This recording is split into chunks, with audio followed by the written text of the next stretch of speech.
रोक लगाओ, रोक लगाओ। जिलाधिकारी डीलरों की दलाली करना बंद करो, बंद करो, बंद करो। जिलाधिकारी डीलरों की दलाली करना बंद करो, बंद करो, बंद करो।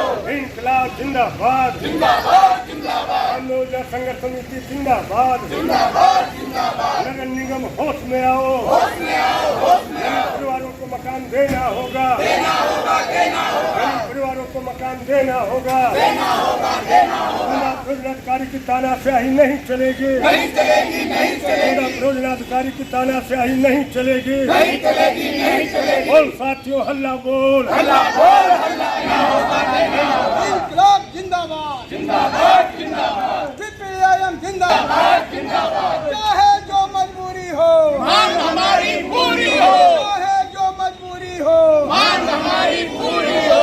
अधिकारियों होश में आओ, होश में आओ, होश में आओ। इंकलाब जिंदाबाद, जिंदाबाद, जिंदाबाद। सीपीआईएम जिंदाबाद, जिंदाबाद, जिंदाबाद। मैं रंजीत सिंह, अध्यक्ष बॉम्बे योजना संघर्ष समिति। पिछले 2009 से हम अपने लिए अस्थायी निवास की मांग कर रहे हैं। तमाम अधिकारियों के साथ में 10वीं बार हमारी सब मीटिंग हो चुकी है, मीटिंग में फैसले लिए गए हैं।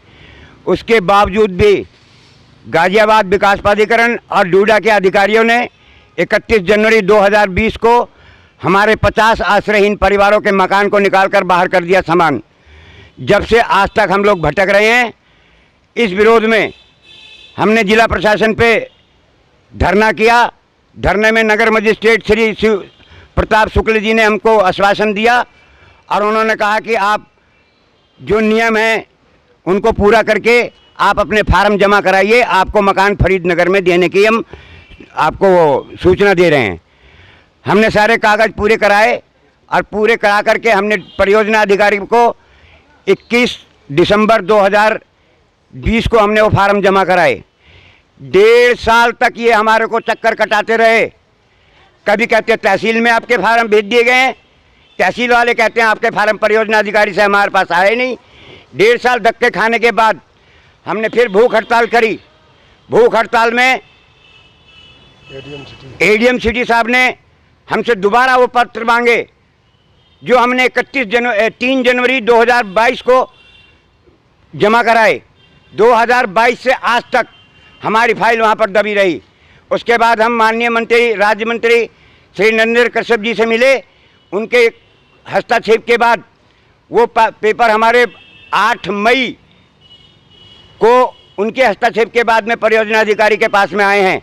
मई से और आज तक उन फार्मों को इन्होंने क्या करा कुछ पता नहीं चल रहा है। कभी ये कहते हैं कि हम ड्रॉ में डालेंगे, कभी कुछ कहते हैं। उस पर कोई ढंग से कार्रवाई नहीं करी जा रही है। और कार्रवाई इसलिए नहीं करी जा रही है कि इन्होंने बॉम्बे योजना के अंदर 3 प्रॉपर्टी डीलर दलाल अपने एजेंट छोड़ रखे हैं। उनके द्वारा 30-30, 40-40, 50-50 हज़ार रुपये रिश्वत मांगी जाती है हमारे से। हम गरीबों को मकान दिए नहीं जा रहे हैं। और ये 3 साल के अंदर कम से कम 3 बार इन दलालों के पास मकान कहाँ से आ जाते हैं बेचने के लिए। मैं जेपी शुक्ला, सेटू जिलाध्यक्ष गाजियाबाद। मार्क्सवादी कम्युनिस्ट पार्टी बॉम्बे योजना का ये संयुक्त रूप से जो प्रदर्शन हमारे साथी ने बताया, मामला 2009 से चल रहा है और करोड़ों रुपए की प्रॉपर्टी खाली करा कौशाम्बी से नंदग्राम के अंदर में पुनर्वास योजना के आधार पर इनको बसाने का आश्वासन तत्कालीन सरकारों ने दिया था। यहाँ तक कि जब ये हाई कोर्ट ये समिति गई तो हाई कोर्ट ने भी अपना सुझाव फैसला दिया कि प्राथमिकता के आधार पर इन गरीब परिवारों को मकान दिया जाए, चूँकि झुग्गी झोपड़ी वहाँ से खाली कराई गई हैं।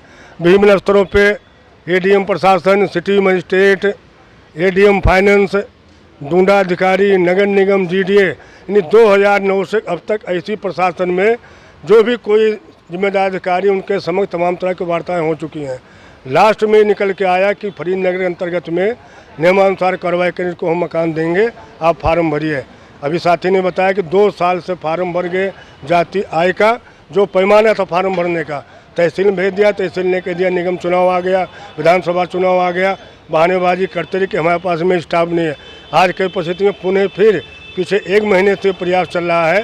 जैसे कि बताया डीएम साहब ने स्वयं कहा कि प्राथमिकता के आधार पर इनको शामिल किया जाए, लेकिन मुख्य रूप से हमारा कहना जो विरोध प्रदर्शन है न जाने किन कारणों से, जो साथी ने भी कहा कि जो क्षेत्रीय वहाँ के प्रॉपर्टी डीलर हैं उनसे मिल करके यहाँ के डूना परियोजनाधिकारी डीलरों से मिल के ये ज़्यादा दबाव बनाने का प्रयास कर रहे हैं कि इस स्कीम को हम लक्की ड्रॉ में डालेंगे। हमारा प्रतिरोध है कि हम 2009 से विभिन्न चैनलों से बातचीत करते हुए विभिन्न अफसरों से फैसला लेते हुए हमारे तक यहाँ पे पहुँचे। एक वो लोग हैं जो सीधे आवेदन कर रहे हैं, एक ये लोग 2009 से प्रभावित हैं जिनको ये करके GDA और नगर निगम वहाँ से खाली कराया गया कि आप पुनर्वास योजना में आपको मकान देंगे, दोनों को शामिल नहीं किया जाए।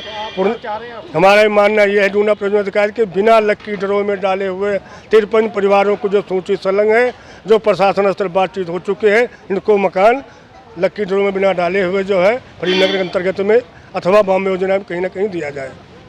मैं CPIM जिला सचिव ब्रजेश कुमार सिंह चौहान, आज जो ये समस्या लेकर के हम लोग यहाँ पर आए हैं अधिकारियों के सामने, उसके बारे में हमारे साथियों ने बता दिया है और हम यहाँ के अधिकारियों को चेतावनी दे रहे हैं आज इस धरने प्रदर्शन के माध्यम से कि इनका मामला चूँकि बहुत लंबे समय से चल रहा है और सभी अधिकारियों से हम लोग मिल चुके हैं।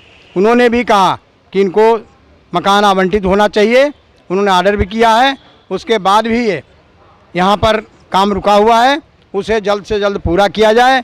नहीं अभी तो ये खुद स्वयं ये यहाँ के लोग आए हुए हैं नंदग्राम से क्षेत्र से, ज़रूरत पड़ेगी पूरा गाज़ियाबाद के तमाम CPIM के कार्यकर्ता और उसके जन संगठन हज़ारों की संख्या में आकर ये कार्यालय घेरेंगे और यहाँ के अधिकारियों का आना जाना बंद कर देंगे। जब तक ये मामला नहीं सॉल्व हो जाएगा तब तक ये लड़ाई लड़ेंगे, क्योंकि योगी जी कहते हैं हमारे यहाँ भ्रष्टाचार ख़त्म कर दिया हमने, हमारी सरकार बहुत अच्छा काम कर रही है, लेकिन खुलेआम दलाली हो रही है और दूसरों को मकान बेचे जा रहे हैं। इसलिए इसके खिलाफ लड़ना पड़ेगा और योगी जी से हमारी मांग है कम से कम जो गरीबों के साथ ये अन्याय हो रहा है इसको बंद किया जाए और दलाली पर रोक लगाई जाए, तभी आपका सरकार का स्वच्छ प्रशासन माना जाएगा। यही कहते हुए मैं अपनी बात समाप्त